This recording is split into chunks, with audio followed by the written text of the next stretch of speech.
This is Dr. John Wycoff and another exciting episode of Pathway to Wellness with yours truly, Dr. John Wycoff. We've got a great show today, a common issue that affects many women called PCOS.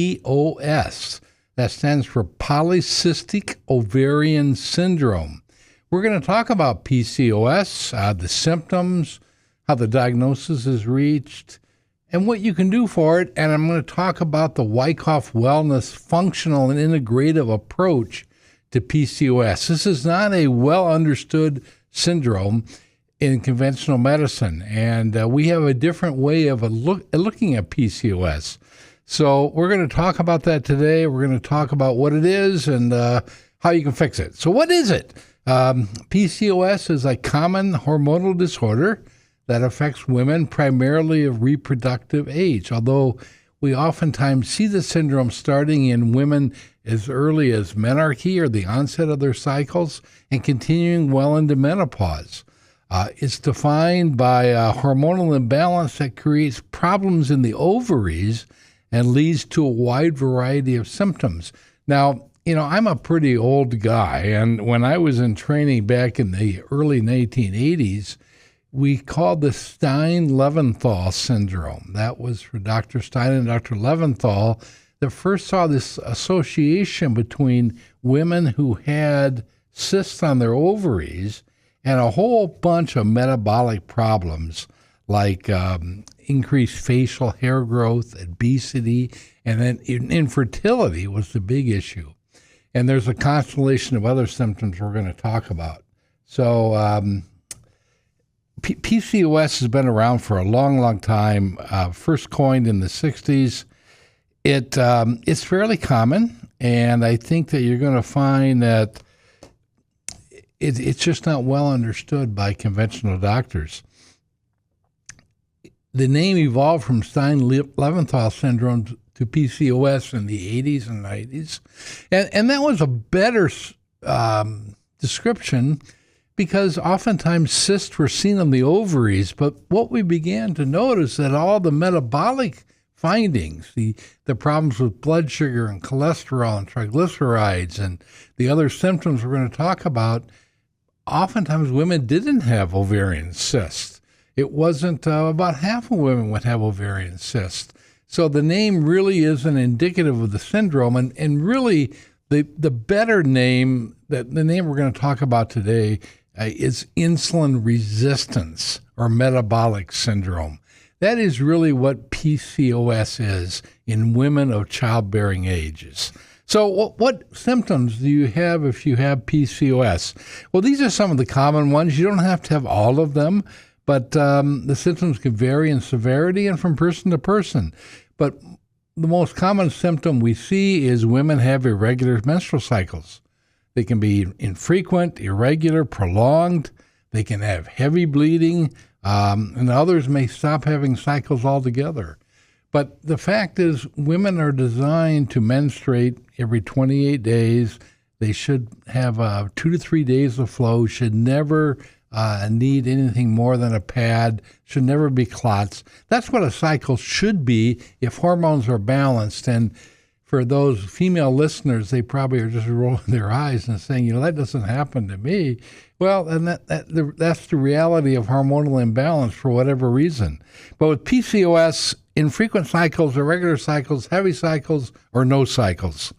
The next common symptom that women experience is excessive androgen levels. Androgens are the male hormones, like testosterone. So how does that play out in a woman? Well, you can imagine is that you start to get masculization, excessive hair growth on the face and body, including the chest, back, and abdomen. Sometimes a little bit on the upper lip, sometimes on the chin. That hirsutism, excessive hair growth, is really problematic. Women do not like hair at places that they respect, like their face and their arms and their legs. So excessive hair growth is oftentimes what takes people to the doctor, and then they get some testing done and they say, oh my gosh, you must have PCOS.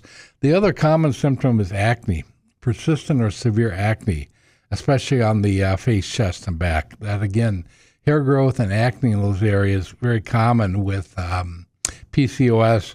And the last symptom, which is again very disconcerting to women, is thinning hair. They lose hair on their scalp.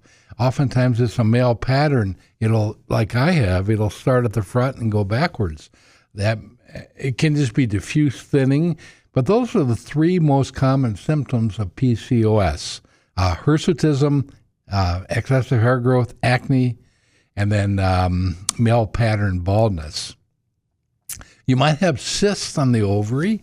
Cysts are small fluid-filled sacs. We sometimes call them follicles.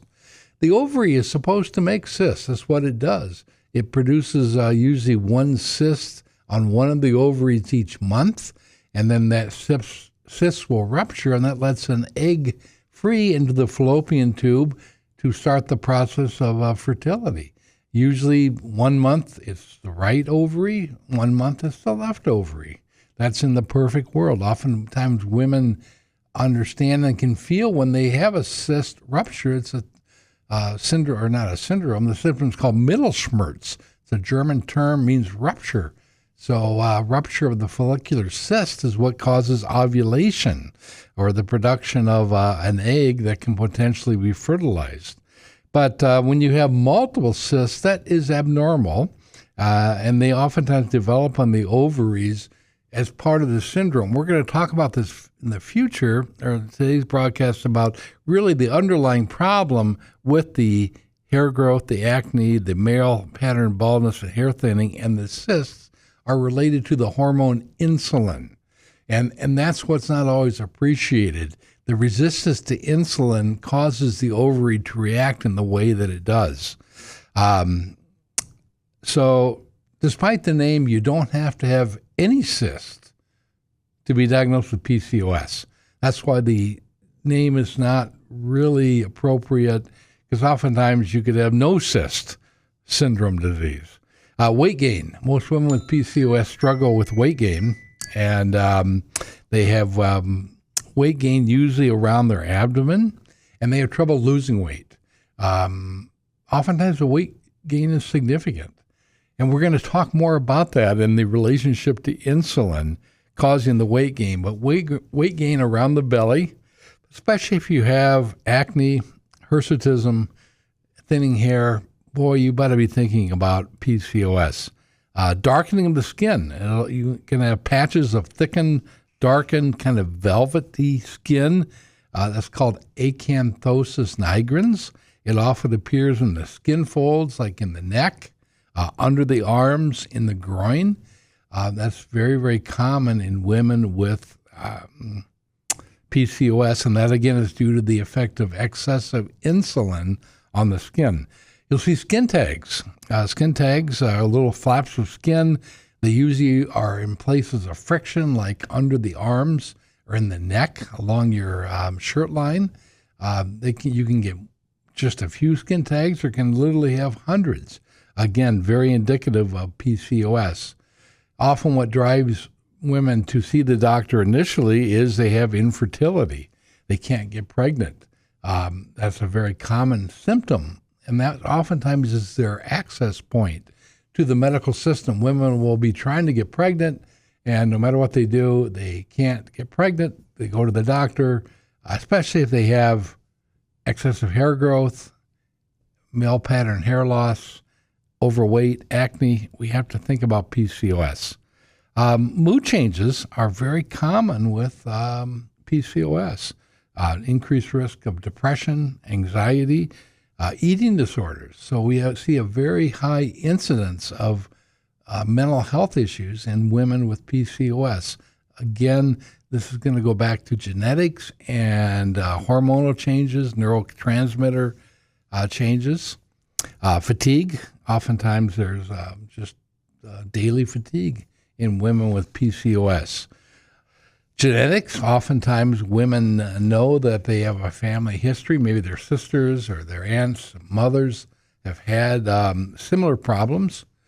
So there is a genetic link. That, again, is not well understood. We'll talk about it more a little later in the show. Oftentimes there are just joint and muscle pain, kind of low-grade inflammation. That has to do with the excessive insulin. And we're also going to find high levels of circulating male hormones like testosterone, DHT, in women who have PCOS.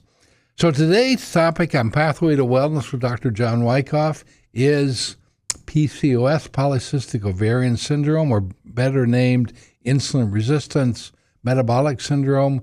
I'm a board-certified family doctor, but I practice functional and integrative medicine in East Lansing, Michigan. Our practice is open to anyone, and I encourage you to learn more about us by listening to my podcast, Pathway to Wellness, with Dr. John Wycoff. Wherever you listen to your podcast, you'll find it. Just search Pathways to Wellness or Dr. John Wycoff. You'll find us and listen to any of the topics we have. Our library is constantly expanding. Normally, we're adding about 3 segments each month. So if you've been on in the past, don't be afraid to go back on Pathways to Wellness on your podcast link and find me and listen some more. You can also give our office a call at 517-333-7270, 800-471-0255, 333-7270. My staff is happy to talk to you about our approach to any health issue, including PCOS, the topic today. We're also available on the web at wycoffwellness.com, WYCOFF wellness.com. Find a lot of information that can help you empower yourself, take charge of your health. That's what we're about at Wycoff Wellness, finding the root cause, not just prescribing medications, not covering up symptoms, trying to help you get onto a complete path to health and wellness. You can do it. You can often do it naturally. We can help guide you with the appropriate diet, supplementation. And my toolbox is bigger. I have a larger toolbox of testing that we can do. So let us help you find that solution. WycoffWellness.com. We're at 1226 Michigan Avenue in East Lansing. We are just to the east of Frandor, to the west of the Harrison Roadhouse on the Michigan Avenue Boulevard, on the north side of the street, right on the corner. And be happy to talk with you more. Just stop by, talk to one of my staff. We also have an array of high-quality supplements for a variety of problems. You can purchase them in our office. You don't have to be a patient to stop by and find supplements that are high quality from Metagenics and other companies we trust. Or you can purchase any of our sites through our online store at wycoffwellness.com. Well, let's talk more about PCOS. There's no single test for PCOS. It's a syndrome, and whenever you have a syndrome, it's a constellation or collection of symptoms. There's no one test that defines the diagnosis. You have to have the history, the testing, but most doctors use something called the Rotterdam criteria. It's the most widely accepted diagnostic standard that women follow to determine if they have PCOS, and usually you're required to have at least 2 of these 6 things. One is irregular or absent menstrual cycles. That's pretty common in women, so that one's pretty easy. High androgen levels, which are confirmed by symptoms of excessive hair growth, acne, or blood tests for testosterone, DHT, simple blood tests that can be done. Or polycystic ovaries, meaning more than one cyst on the ovaries. Blood tests to check hormones, cholesterol will be elevated, triglyceride elevated, female hormones off balance. Metabolic tests for glucose, including fasting blood sugar, maybe a 2-hour postprandial or post-eating blood sugar, fasting insulin, HbA1c, and maybe a pelvic ultrasound. So if you've got 2 of those first 3 symptoms and you've got 1 or 2 of the other diagnostic tests that are positive, that's really all you need to make the diagnosis. History, irregular cycles or absent cycles, evidence of excessive hair growth, hair thinning, acne, and cysts on the ovary. But as I said before, cysts on the ovary if you have no cysts, does not mean you don't have PCOS. Very important to understand that. So what do we do at Wycoff Wellness? Well, we take a little different approach, as we talked about, because I think that there is a strong correlation to insulin resistance. So we really strive to determine where on the path of no insulin resistance to full-blown insulin resistance, we would consider that type 2 diabetes you're at. So if you've got abdominal obesity, if your weight just keeps going up despite diets and exercise and you're trying to lose weight and just being ineffective in doing it, oftentimes insulin resistance is the issue. That excess of insulin is what drives the changes on the ovaries and drives them to produce more of the male hormones, and the hirsute changes, acne changes, hair thinning changes, along with putting weight around your belly and causing your cycles to be irregular. So once you really understand the role of insulin in this syndrome, it becomes a little bit easier to untangle. Let's go one further step upstream. We like to do a blood test for a methylation. We call it a methylation panel. This is a once-in-a-lifetime test. It's a blood test and a swab from the inside of your cheek where we look at your genes involved with methylation. There are 6 genes that are big players with methylation, something you probably are familiar with, some of them called MTHFR, CUMT, MTRR, and the like. Well, we can measure these. And here again, this is not a test you need to do multiple times. One time is all you have to do it.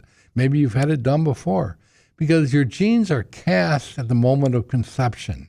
You get one gene from your mom, one gene from your dad. Sometimes you get good ones, sometimes not so good. So if we know the genetic map that we're dealing with, it can help us with how your body detoxifies, how your brain chemistry works, and how the hormone insulin works. That's why that's maybe the most upstream test you can do after you have suspicion of PCOS is talk to your doctor about getting a methylation panel. And if you can't get it, contact my office and we'll see you as a patient. We do them almost every day on patients, and they really can be eye-opening when we really determine what methylation genes are not working right. We can help turn them on, allow them to function normally, and get you on that path to health and wellness naturally. So the thing that we do differently is we look at the hormones in depth. Not only insulin, we always get a fasting blood sugar, a fasting insulin, and an HbA1c, hemoglobin A1c. That oftentimes is like the canary in the coal mine. If those tests are positive, even if you don't have diabetes, or you're told you don't have PCOS, it is harbinger of problems to come in the future. So get those tests. Talk to your doctor. These are simple blood tests. Your insurance will cover them. A fasting blood sugar, that's part of a metabolic or comprehensive metabolic panel. A fasting insulin level. Anything above 15 is considered abnormal. The lab normal may be up to 25 or 30, but if your fasting insulin is above 15, take it to the bank. It means you have insulin resistance. And a hemoglobin A1c, something called HbA1c, that's a 90-day average of your blood sugar. If the level is above 5.96.0%, you've got to be thinking about PCOS. So, and then get a methylation panel. That's the other important test. We oftentimes also do a micronutrient panel called an MMT with SpectraCell Laboratories.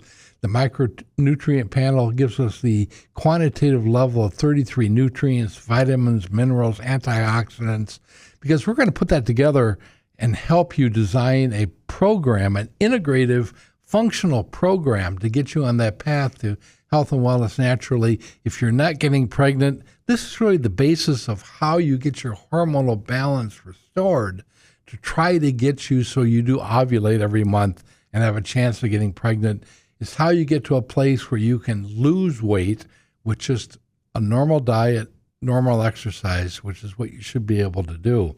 So let's talk about treatment. Well, doctors are going to tell you to lose weight. There's no doubt about it. Losing weight helps, but if you're struggling to lose weight for most of your life, that can be really hard. So what do? Well, we try to get you on a healthy diet. What's a healthy diet? Plant-based diet. Lots of dark green leafy vegetables, cruciferous vegetables, things like broccoli, cauliflower, Brussels sprouts, chickpeas. We try to get you away from sugar, grains, dairy. Organic meat is fine. Chicken or fish, chicken or beef, wild-caught fish, all healthy forms of meat. But you've got to get away from going out to the restaurants where they use synthetic oils or seed oils, which are just poison, where you can't control the sugar that's added to various sauces and foods. So we got to get you looking at weight, get you on an exercise program. Just walking is fine. You can do more. You can do bicycling, swimming, dancing. 30 minutes a day is all you've got to shoot for. And try to get you off carbohydrates and help you manage your blood sugar. Oftentimes, our approach involves using a GLP-1 drug like Ozempic or Wegovy, Mounjaro, Zepbound.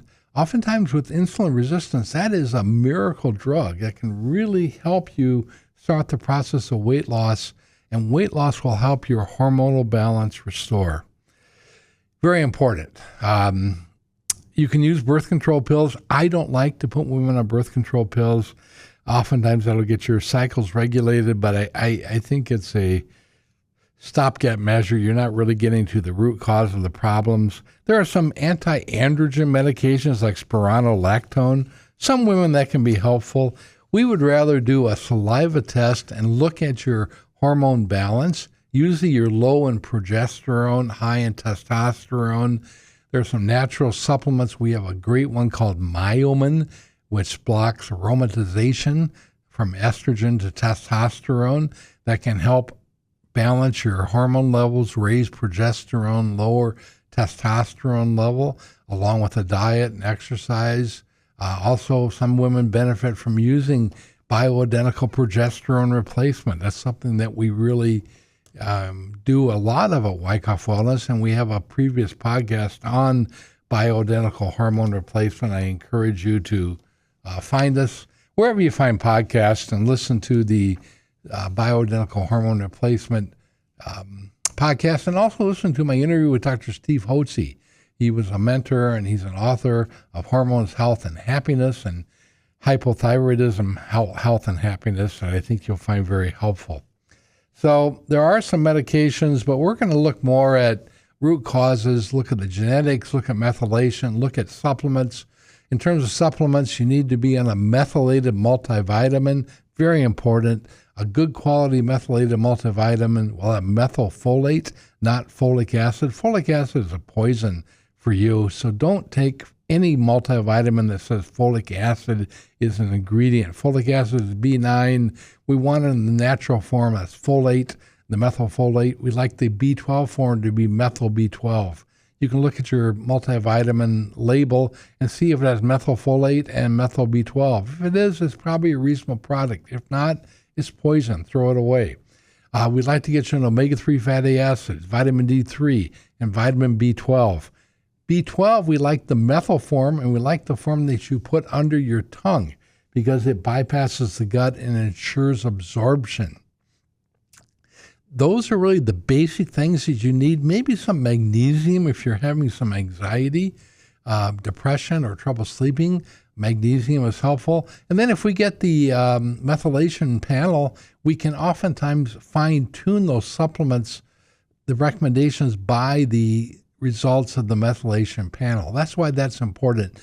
Not everyone needs a methylation panel, but as I said, it's a once-in-a-lifetime test. You never need to repeat it. And the cost is less than $400 through our clinic. We have no skin in the game. We use Genova Diagnostics, and their methylation panel is really, really helpful. The long-term problem with PCOS, and that's something that's not explained to you, is that oftentimes this is a precursor to type 2 diabetes. Oftentimes women have pre-diabetes by any measure, and then when they go in to be tested, you really have to get on board or you will develop diabetes. Heart disease, high blood pressure, high cholesterol, endometrial cancer, sleep apnea, infertility, and complications of pregnancy, including gestational diabetes, high blood pressure, miscarriage, premature birth. So these are all issues that are really significant to women. And not only if they're trying to get pregnant, if they do get pregnant, and as they age and they get into their late 30s and 40s, they start having a myriad of other health issues. Oftentimes, obstructive sleep apnea is the first one to trigger a whole list of things like type 2 diabetes, heart disease, high blood pressure, hyperlipidemia, and etc. These issues can be managed. They can be treated effectively. You just have to get the right testing. Get a functional integrative physician to help you. If we can help you, look us up at Wycoff Wellness Center, 1226 Michigan Avenue, East Lansing, Michigan, 48823. 517-333-7270, 333-7270, 800-471-0255, wycoffwellness.com, WYCOFF wellness.com.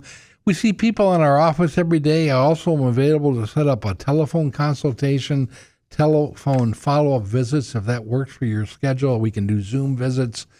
And you can learn more about everything we've talked about. Our library of shows is increasing at Pathway to Wellness. Everywhere you view or listen to your podcasts, whether it's Spotify or on YouTube, you'll find me. Pathways to Wellness with Dr. John Wycoff. Keep listening. Lots more to learn on getting you on that path to wellness in a functional and integrative way.